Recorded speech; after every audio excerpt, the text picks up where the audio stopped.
My husband Nestor was anxiously waiting outside the operating room for his first love, and I was separated from him by only a wall. When Pamela was wheeled out of the operating room, she weakly asked her husband, "Where is Sister Sabi? Why didn't she come with you?" Upon hearing my name, Nestor responded with disdain, "Don't worry about her, she's perfectly fine." But he didn't know that Pamela's new heart was mine.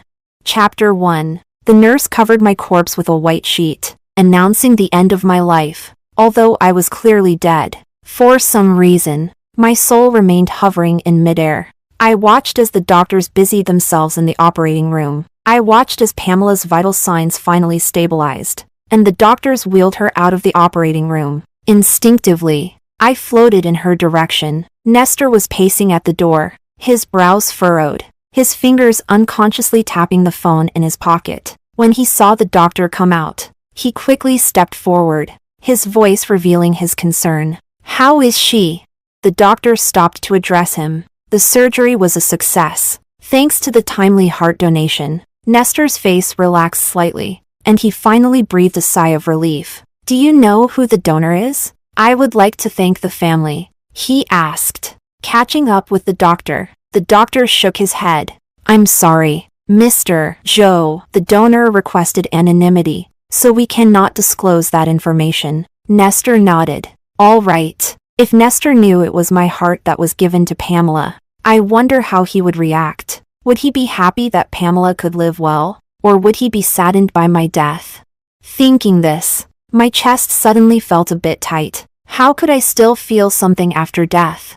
I smiled self-deprecatingly. Soon after, my corpse, covered in a white sheet, was also wheeled out. I passed right by Nestor in the hallway. For some reason, he suddenly looked back, appearing momentarily dazed. Then he turned back and followed Pamela into the ward. Pamela was still asleep, and Nestor stayed by her bedside, waiting. I floated between them, like a third wheel. Realizing this, I retreated a bit. I suddenly remembered when Pamela once yelled at me, "Sabrina, if it weren't for your scheming, I should have been the one to marry Brother Nesto." Nestor had also said, "Sabrina, you should know why I married you." Ah, indeed. I was the third wheel in their relationship, but it didn't matter. I had already stepped back, although it was involuntary. Chapter 2. Nestor tightly held Pamela's hand, his forehead gently resting on the back of her hand. I quietly watched them, not knowing how much time had passed before Pamela's fingers twitched. Then, she slowly opened her eyes. "Brother Nesto." Her voice was still hoarse from just waking up, and as soon as she spoke, Nestor's heart tightened. The moment Pamela saw Nestor, her eyes filled with tears. "Pammy, you're awake!" Nestor quickly pressed the call button at the bedside to summon the doctor. "Brother Nesto, I thought I would never see you again." Tears streamed down Pamela's pale cheeks, making her look pitiful. Nestor's eyes were full of pain as he gently patted Pamela's hand. "No, everything will be fine now. You will recover." Seeing their affection, a surge of hatred rose within me. "Everything is fine for you. But what about me?" The doctor gave Pamela a thorough examination. Everything was normal, and she only needed to stay in the hospital for a while longer before she could go home. After the doctor left, Pamela cautiously asked, "Where is Sister Sabi? Why didn't she come with you?"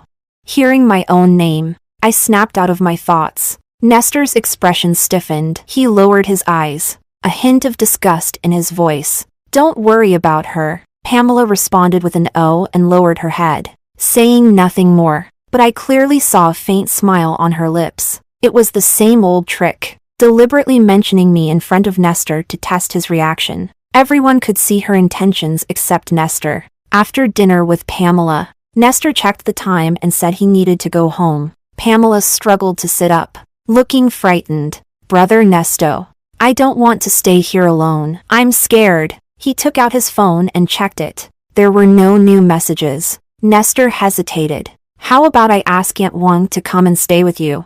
Aunt Wang was our live-in housekeeper, responsible for Nestor's and my meals. "Can't you stay with me?" Pamela bit her lip, her voice growing softer. Nestor was silent for a moment, then unlocked his phone and opened our chat. Our conversation had stopped 2 days ago. The last message was from me, saying, "Let's get a divorce." He had replied, "Don't make trouble out of nothing." Chapter 3. Seeing Pamela look at him with red-rimmed eyes like a little white rabbit, Nestor's heart softened. He sent me a message. "I won't be coming home tonight." I pursed my lips. I knew, but I couldn't reply to you anymore. Seeing Nestor agree to stay, Pamela finally smiled. I knew Brother Nesto was the best to me. Nestor patted her head, his voice full of affection. "I really can't say no to you." While he went to the water room to fetch water, Pamela took out her phone. She opened her secondary WeChat account and sent a message to someone with a completely black profile picture.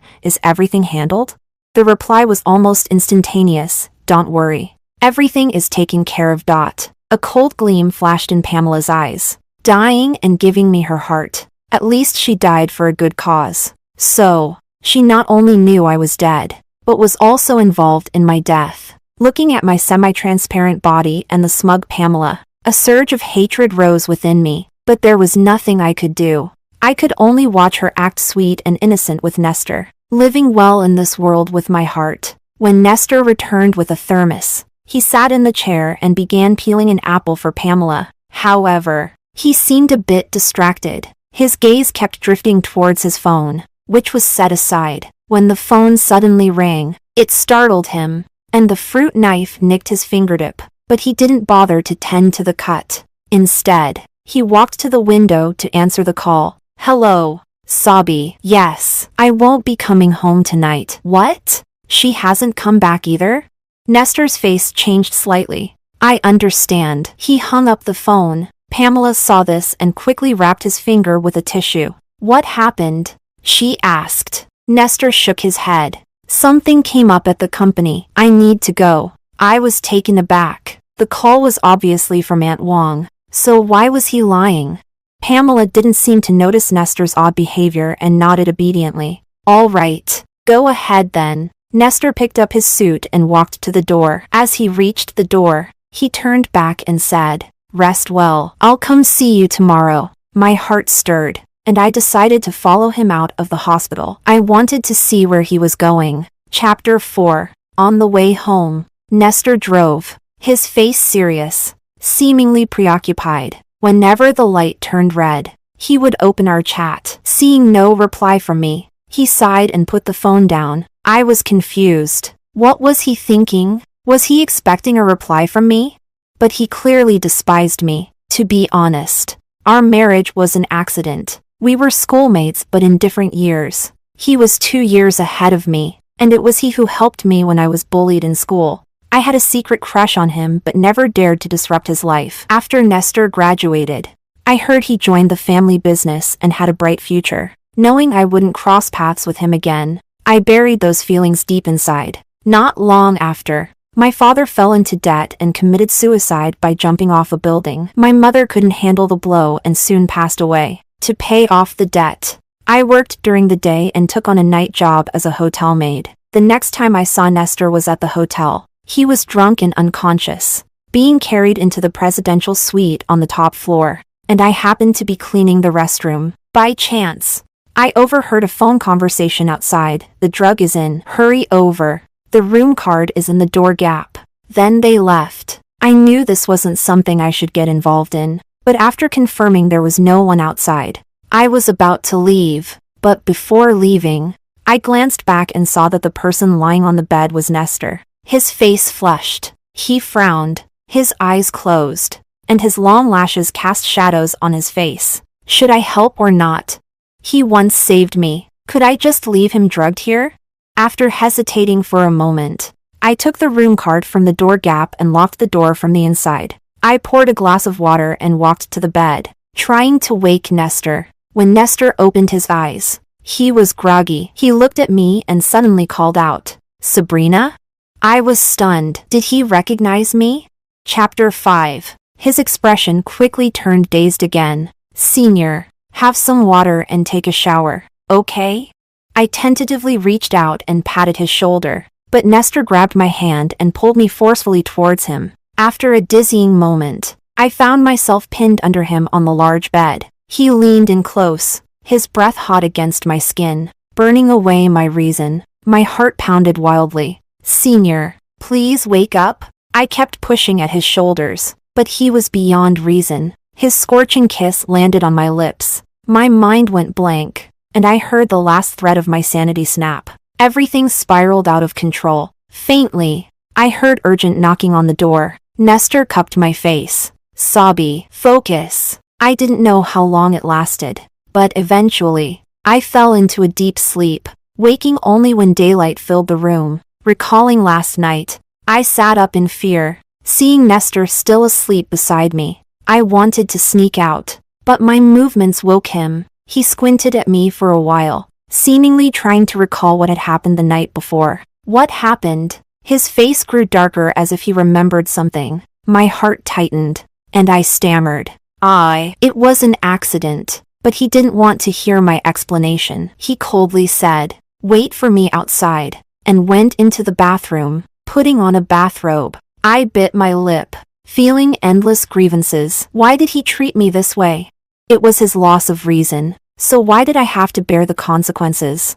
When he came out, he threw a bank card onto the coffee table. 1 million. Let's pretend nothing happened yesterday. I stared at the card, feeling a mix of emotions. With a hoarse voice, I said, "No need. Nothing happened anyway." Then, I opened the door and left the room. In the elevator, my legs felt weak, barely able to stand, and tears finally streamed down my face. Chapter 6. Forget it. I'll just consider it as repaying him for saving me. After crying my heart out, I consoled myself. To avoid any further trouble, I resigned from the hotel that very day. However, in my panic, I forgot to take the morning after pill. The next month, when I realized my period was late, I bought a pregnancy test kit out of a faint hope. But the 2 red lines on the stick sent my mind reeling. To make matters worse, on the day I went to the hospital to schedule the procedure, I ran into Nestor. He walked past me in a hurry, bumping into me, causing my papers to scatter everywhere. As he helped pick them up, he apologized, but then froze when he saw my name and the abortion form. Nestor looked up at me in disbelief, meeting my evasive gaze. "You're pregnant?" I stammered that it was none of his business and turned to leave, but he grabbed me. "We need to talk." Thus, under the arrangement of fate, I married him while carrying his child. He paid off all my high-interest debts. After marrying him, I found out about Pamela, his childhood sweetheart. They had been engaged, but I had inadvertently come between them. However, the baby didn't survive. 4 months into our marriage, Pamela's constant provocations finally made me angry for the first time. She called my unborn child a bastard. She called me a wretch without parents. I tried to stay calm, but she pushed me from the second-floor staircase. In excruciating pain, I saw her face twist into a malicious smile. Then she clutched her heart and fell to the ground. By the time Nestor arrived at the hospital, our baby was gone. I sat on the bed in tears, but Nestor's face was dark as he questioned me. "Do you know that Pammy has a heart condition? She can't be stressed. What did you do to her?" I widened my eyes in disbelief. "I didn't do anything. She pushed me. Our baby is gone." But Nestor pursed his lips, looking at me coldly. "Pammy is a kind girl. She wouldn't do such a thing." "Sabrina, you disappoint me." With that, he left without looking back. Chapter 7. Since then, the only bond between Nestor and me vanished. He never touched me again, and his attitude towards me remained cold and distant. Pamela was pleased with herself, playing the innocent neighbor girl in front of Nestor while bullying and insulting me whenever he wasn't around. "Just wait. I will take him back," Pamela said arrogantly, but I never thought she would use such means to take Nestor back. And in the process, she also took my heart. I had already signed the divorce papers. I had planned that once Nestor signed them, I would leave the city without hesitation. However, she had no intention of giving me that chance. Early one morning, Pamela tricked me into leaving the house. She told me Nestor was in trouble and that I should go to Genhua Road and wait for her there. Although Genhua Road was remote and I had some doubts, I still went because it was about Nestor. To my surprise, when I arrived, I was met with a premeditated car accident. I don't know when Pamela set her sights on my heart or how she managed to forge my consent form for donation, but as a person without family or connections, my disappearance wouldn't matter to anyone. She succeeded. Chapter 8. I closed my eyes for a moment as Nestor suddenly braked the car. Oh, we were home. As soon as we entered, Aunt Wang greeted us, saying to Nestor, "Sir, Madam hasn't returned yet." Nestor frowned. Got it. When did she leave? Aunt Wang recalled. It was around 8 in the morning. She got a call and then went out. Nestor nodded, indicating for Aunt Wang to continue with her work, then turned and went straight upstairs to my room. The room was just as I had left it. Nestor checked my wardrobe and found all my clothes and luggage still there, which gave him some relief. He sat on the sofa, took out his phone, and sent me another message. Where did you go? How strange. Why was he so intent on finding me today? I watched him wait for a few minutes. Just as he was about to call me, his gaze fell on my desk. There were a few papers on it. Nestor stood up and picked them up.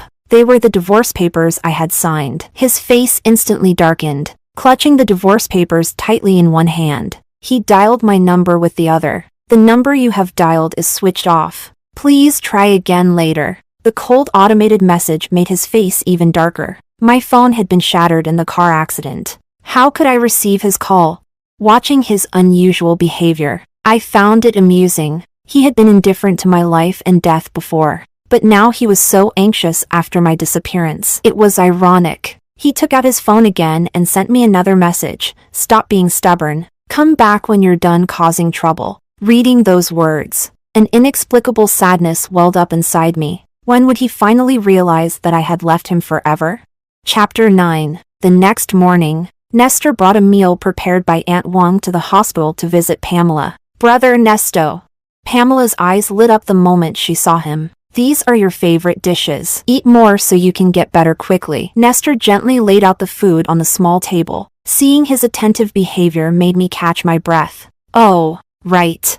I shouldn't be breathing anymore. In any case, I felt very sad, because Nestor never remembered what I liked to eat. Or rather, he didn't care about my preferences at all. I don't eat scallions or spicy food. But the first time we had a meal with Pamela, he chose a Sichuan restaurant, because Pamela liked spicy food. They chatted warmly while I barely touched my food. Pamela looked at me half-jokingly and said, "Sister Sabi, don't you like the restaurant Brother Nestor chose? Or do you just not want to eat with me?" Nestor's gaze towards me turned somewhat inquisitive. No, I'm just not very hungry today. I had to force myself to eat a few bites of the oil-drenched boiled meat slices. I endured the discomfort to accompany them through the meal, but I ended up with a stomachache when I got home. It hurt so much that I had to go to the emergency room in the middle of the night. What did Nestor say back then? How can you be so delicate? You get like this from just one meal? Pammy is perfectly fine. I was too pale and speechless. Ended up staying in the hospital for half a month. I snapped out of my thoughts and saw Pamela pouting and acting spoiled. Brother, can you feed me? I don't want to move. Nestor chuckled. He was about to agree but seemed to remember something. His words changed to, Pammy, you're a grown-up now. You can't always have your brother feeding you. Pamela was stunned, not expecting him to refuse. Floating nearby, I recalled the argument we had before. What do you take me for? And what do you take Pamela for? Nestor had replied, Pammy and I grew up together. She's like family to me. Sabrina, stop being unreasonable. No matter how much like family, you are both adults now. Shouldn't you keep a proper distance? If you want to be with her, I'll leave. Our marriage was an accident anyway. I had cried bitterly. If it weren't for saving him, I shouldn't have had to go through all this. Nestor hadn't expected me to be so upset and was momentarily flustered. Don't cry. I'll be more careful in the future. Could it be that he remembered my words and that's why he refused Pamela? I couldn't help but wonder. Then I felt I was being foolish. Nestor didn't love me. Why would he care about what I said? Brother Nesto, are you getting tired of me? Pamela pouted, her eyes glistening with tears. Nestor panicked and quickly grabbed a tissue to wipe her tears. No, don't get emotional. It's not good for your heart recovery. I will never get tired of you. Pamela continued to cry while leaning her head on Nestor's chest. Nestor's body tensed, but he didn't push her away. Instead, he reached out and gently patted her back comfortingly. Watching Pamela's pretense, my heart surged with hatred. She had harmed my child and me, yet she could still act coy in front of Nestor with my heart. Brother Nesto is the best to me, Pamela sobbed. If Sabrina hadn't seduced you, would you have married me, Brother Nesto? Upon hearing this, Nestor was silent for a moment. Pammy, he said slowly, there are no ifs. What if Sabrina were gone? Would you be with me then? I'm no longer a burden. My heart condition is cured. I won't drag you down. Pamela clutched his sleeve, her face stubborn. Nestor sighed. Since I promised your parents I'd take care of you, I won't break that promise. Don't worry. Even though I'm married, I won't abandon you. I scoffed. Pamela leaned against him, appearing obedient, but her eyes flashed with jealousy. After visiting Pamela, Nestor went to the office. After passing the reception, he suddenly turned back. Have you seen my wife these past 2 days? He asked. The receptionist thought for a moment. No. Nestor's eyes darkened. Just as he was about to leave, the receptionist suddenly remembered something. Mr. Joe. What is it? Nestor turned back. Yesterday morning, your wife called. She said she couldn't reach you and asked if you had come to the office. You hadn't arrived yet, so I told her no. The receptionist recalled my call from yesterday morning. Yes. After receiving Pamela's call, I had tried to contact Nestor. His phone was off. I then called the office to confirm he hadn't gone to work before heading to Genhua Road. Hearing the receptionist's words, Nestor looked puzzled. Yesterday morning? I didn't get her call, he muttered to himself as he walked into his office. Thinking about it, he took out his phone again and saw that I still hadn't replied. How long will this go on? Nestor sighed, picked up the intercom. Secretary Lee, please book a restaurant for tonight, a table for 2, for our wedding anniversary. Hearing this, I looked at him in disbelief. Chapter 11. Nestor sent me another message. Sabi, I've booked a restaurant. Can we have dinner together tonight? I felt a bitter ache in my heart, my nose stinging. Yes, today was our first wedding anniversary, but what was the point of treating me well now? In the afternoon, Pamela called. Brother Nesto, when are you coming to be with me? Nestor frowned, his eyes fixed on his inactive phone. Brother? Pamela called out, testing his attention when he didn't respond. Sorry, Pammy, I'm a bit busy today and can't find time to visit you, he quickly answered, snapping back to reality. All right, Pamela sounded disappointed. Would Nestor really decline Pamela to have dinner with me? I was a bit surprised, but knowing Pamela, she wouldn't give up easily. Sure enough, not long after, the hospital called. The doctor said Pamela had fainted and her condition was unstable, needing a family member to accompany her. A rare look of frustration crossed Nestor's face, but he still drove to the hospital. How's Pammy?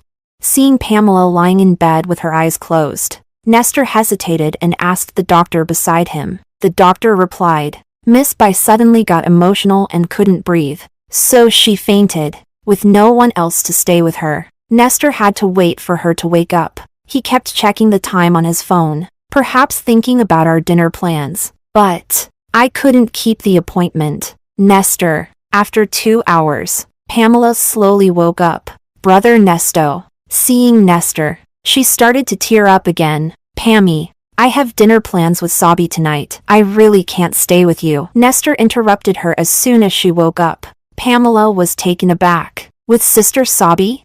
Yes. She hasn't replied yet, but I can't leave her hanging in case she shows up. Nestor nodded. Pamela lowered her head, a subtle look of mockery flashing in her eyes. I guessed she must be thinking, Sabrina is already dead. How could she show up for dinner? Rest well. Nestor stood up to leave. Brother Nesto. Pamela sat up and tried to get out of bed but fell to the floor. Pammy! Nestor turned back, quickly rushing to help her up. In the process, his eyes caught sight of a small pendant that had fallen from the bed. It was the star charm from my necklace. What's this? He picked it up and handed it to Pamela. It's my pendant. Pamela's face changed slightly as she quickly put it away. Nestor found the pendant familiar but couldn't recall where he had seen it before. He helped Pamela back into bed and immediately headed to the restaurant where we had planned to meet. But he waited there all night and I never showed up. Chapter 12. The more Nestor thought about it, the more something felt wrong. He finally couldn't resist contacting a private investigator. Help me find out where Sabi went. I floated beside him, watching his uneasy expression. To be honest, I was curious too. How exactly had Pamela dealt with me? The private investigator quickly responded, reporting that there were no records of me buying tickets at the airport, port, or train station. The last time surveillance captured me was when I hailed a taxi in front of our house. Reading the investigator's message, Nestor felt a sinking feeling in his heart. A hint of panic appeared on his face. Track that taxi. The taxi was legitimate, and the driver was quickly contacted. The driver said he had dropped me off near Genhua Road, but knew nothing more. There was no surveillance in that remote area. Genhua Road is so remote. What was she doing there? Nestor recalled something Aunt Wang had mentioned. Around 8 in the morning, she got a call and then went out. He immediately ordered, find a way to check her call records. See who called her. Perhaps clinging to a sliver of hope. He didn't report it to the police. Checking the call records wasn't difficult. The last call was from Pamela. Nestor's expression was as if he had been struck by lightning. What? He abruptly stood up, knocking over the coffee cup on his desk. Warm coffee spilled all over the documents, but he didn't notice. Nestor finally remembered why he hadn't received my call. He had been at the hospital with Pamela at that time. Pamela had asked for his phone to play games. Then, he checked the surveillance footage again, though not obvious. I was wearing a necklace, with a star pendant. At that moment, all color drained from Nestor's face. He contacted the private investigator again. Find out who donated the heart to Pamela. I was amazed by Nestor's sharpness at that moment. His shock and pain seemed genuine, for once. His usually cold and indifferent face showed a hint of regret. The investigator's email quickly arrived. The donor was Sabrina. Nestor closed his eyes slowly. His lips were completely devoid of color. So, it was you? He murmured. I didn't know if he recalled the day before yesterday at the hospital when he looked back at me, covered in a white sheet. As he followed Pamela. Chapter 13. Nestor sped to the hospital at 120 miles per hour. He pushed open the door to Pamela's room and walked in. Brother Nesto? Why are you here so late? Pamela woke up, frowning slightly. Where is Sabi? Nestor's voice carried no emotion. Sister Sabi? I don't know. Pamela blinked, feigning innocence. My patience is limited. Pamela, where did you take Sabrina? Nestor took a few steps forward, towering over Pamela sitting on the bed. That star pendant was on Sabi when she disappeared. If you really don't know, why was it with you? Pamela bit her lip, about to lie again. Nestor grabbed her wrist. Whose heart is it? Is it Sabi's? Tell me. Seeing no way out, Pamela dropped her act. Yes, it's hers. She's dead. Hearing her words, Nestor's eyes darkened. If she's dead, I want to see her body. Where is she? Pamela laughed as if hearing a funny joke. Are you seeking justice for her now? Sabrina seduced you, got pregnant, and used despicable means to marry you, becoming an obstacle between us. Does it matter where she died? I took her heart, and now I can live well without Sabrina. You'll marry me, right? Her expression turned manic. Whether she's dead or alive, I'll never marry you. I've always seen you as a sister, never loved you. Where is she? Nestor shouted in anger. Pamela's face twisted with resentment. I burned her to ashes and scattered them in the sea. You'll never find her. A look of pain crossed Nestor's eyes. He gritted his teeth, but tears still fell. He actually cried for me? I was a bit surprised. Then, the police, who had been standing at the door, walked in. Pamela's eyes widened. You called the police? Nestor looked at her with nothing but hatred. Of course, but I won't let you die. After all, the heart beating in you is still Sabi's. Chapter 14. Pamela's words were probably true. She had taken care of everything so thoroughly that my body was completely gone. But Nestor didn't believe it. He frantically searched everywhere for my body. If I could speak, I would tell him to stop. Late affection is worth less than grass. He never loved me, so why act so pained now? Until he took out a photo album from the study. The first page held my student ID photo. I was stunned. That was my freshman year student ID, which I had lost. I never expected the photo to be with Nestor. Sobby. I'm sorry if I had treated you better, if I hadn't cared so much about Pamela, giving her false hope. Would everything have been different?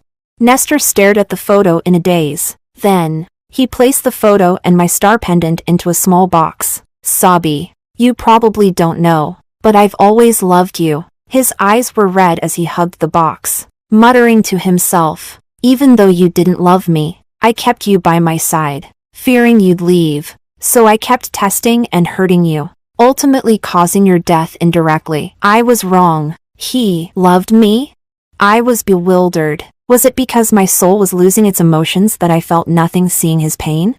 Nestor bought a plot of land, burying the box with the photo and pendant in it. It was my cenotaph. From that day on, he visited my grave daily with a fresh bouquet of lilies, sitting there for half the day, drinking and rambling about the past. It turned out Nestor knew I wasn't the one who drugged him, and the drug didn't affect him enough to lose all reason. He realized it was me and decided to go along with it. But afterward, he couldn't face me, so he wanted to cool down. Unexpectedly, I quit and disappeared for a month. He searched for me everywhere until he found me at the hospital, about to have an abortion, which made him desperate to take me back and marry me. Regarding Pamela pushing me down the stairs, he truly believed it was an accident. Pamela's parents had done him a favor, and before they passed away, they entrusted her to his care. There was never an engagement between them. As Pamela claimed, Nestor just didn't want to stress Pamela's weak heart,